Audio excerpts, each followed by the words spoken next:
Assalamualaikum warahmatullahi wabarakatuh.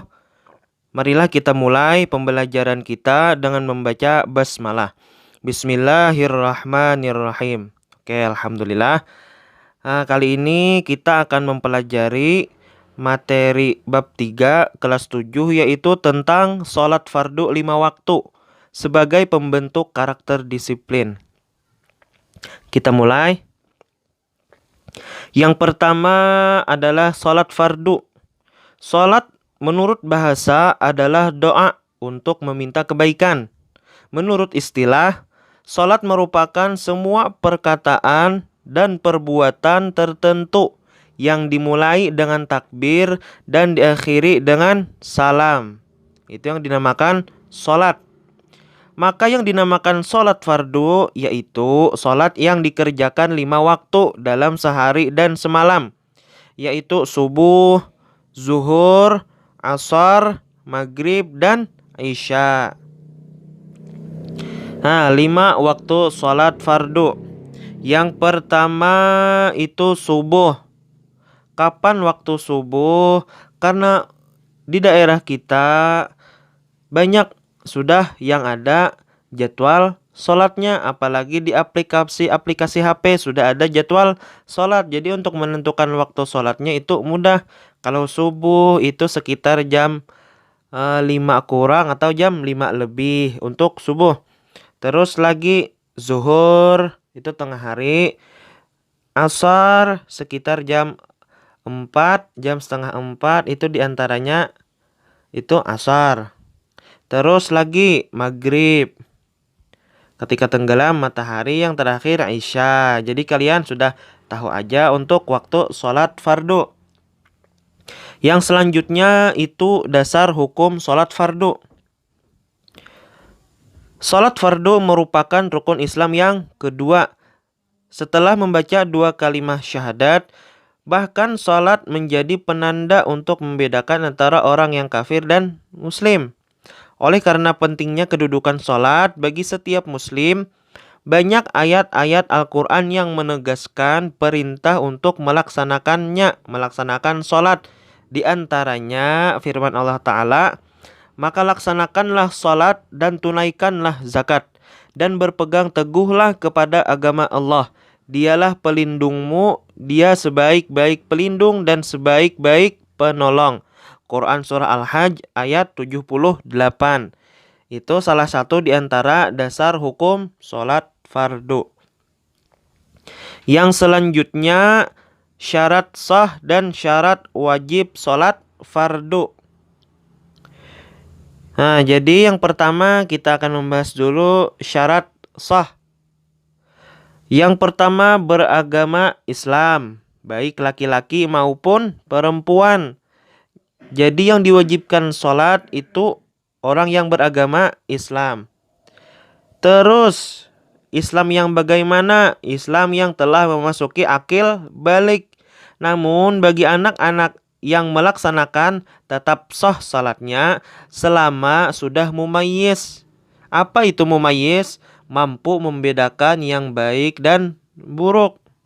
Walaupun belum balik, sekitar umur masih 9 tahun atau 8 tahun, kalau tahu dia itu yang ini bagus, yang ini buruk, tetap sah sholatnya. Yang selanjutnya tidak hilang akalnya karena gila, pingsan, terkena obat bius, atau mengkonsumsi sesuatu yang memabukkan.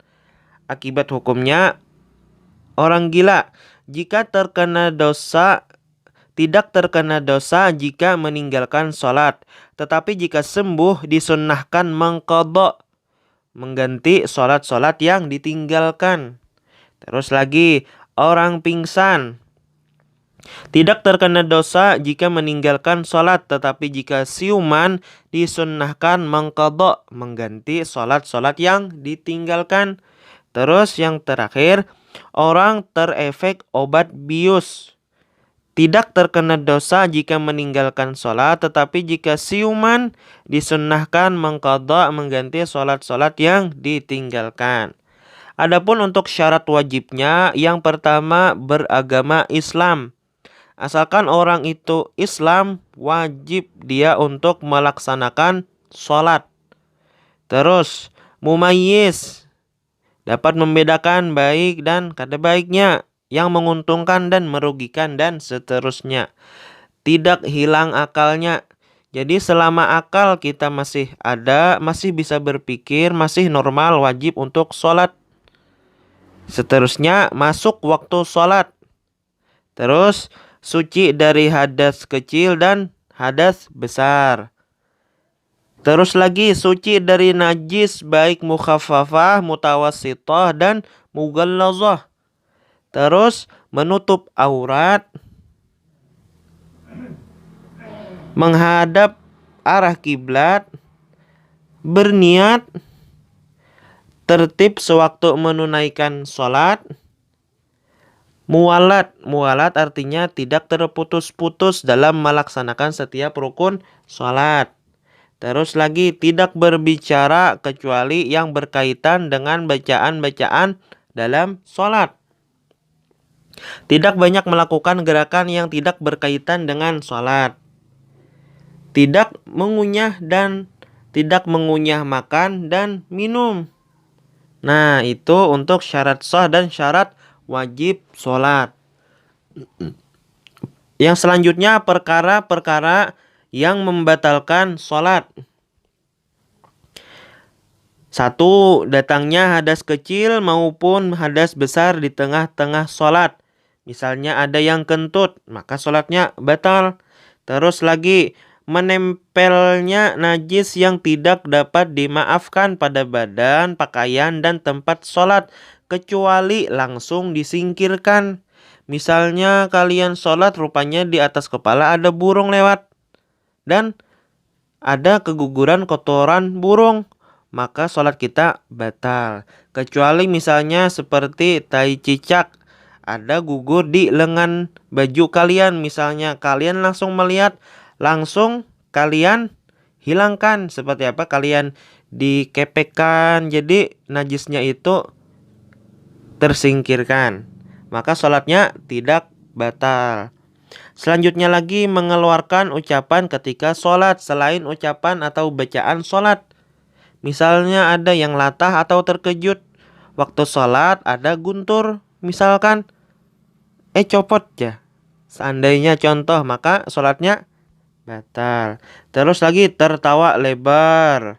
Terus lagi, makan dan minum meskipun hanya sedikit. Misalkan lagi, yang hanya sedikit ini seperti kalian habis makan. Terus waktu kalian sembahyang, rupanya ada makanan yang sangkut di gigi, maka makanannya jangan ditelan, harus dibuang. Bisa jadi supaya makanannya hilang. Selanjutnya, murtad ketika dalam sholat, gila ketika dalam sholat, berpaling dari arah kiblat, maka batal juga sholatnya. Tersingkapnya pakaian sehingga terbuka aurat. Yang 10, meringkas rukun sholat seperti ruku dan i'tidal dijadikan satu sehingga ruku langsung sujud, tidak boleh, batal sholatnya. Yang 11, ragu terhadap niat yang telah dilakukan, misalnya zuhur atau asar dalam kondisi berdiri. Selanjutnya, lanjutan dari perkara yang membatalkan sholat, mengubah niat dari sholat fardu menjadi sholat lainnya. Misalnya sholat zuhur niatnya diganti dengan sholat gerhana matahari. Terus lagi, niat keluar dari sholat sebelum sempurna semua rukunnya.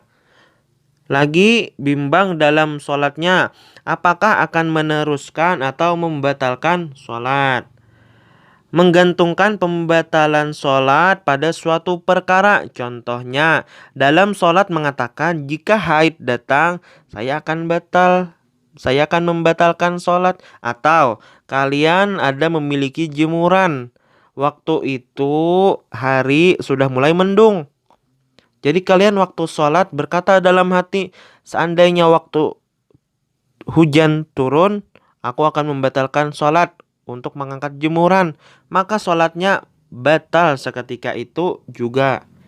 Terus sengaja meninggalkan salah satu rukun sholat, sengaja mengulang-ulang rukun dengan tujuan bersenda gurau segan dijadikan lelucon, maka batal.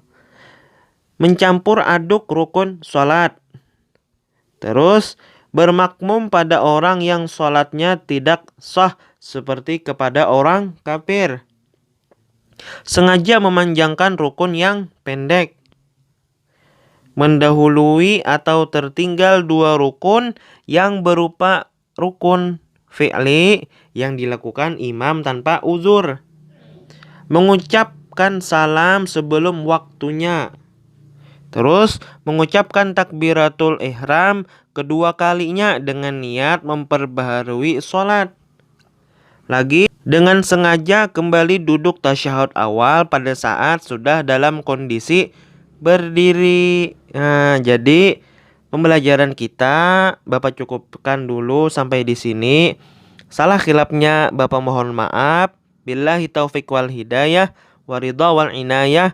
Assalamualaikum warahmatullahi wabarakatuh.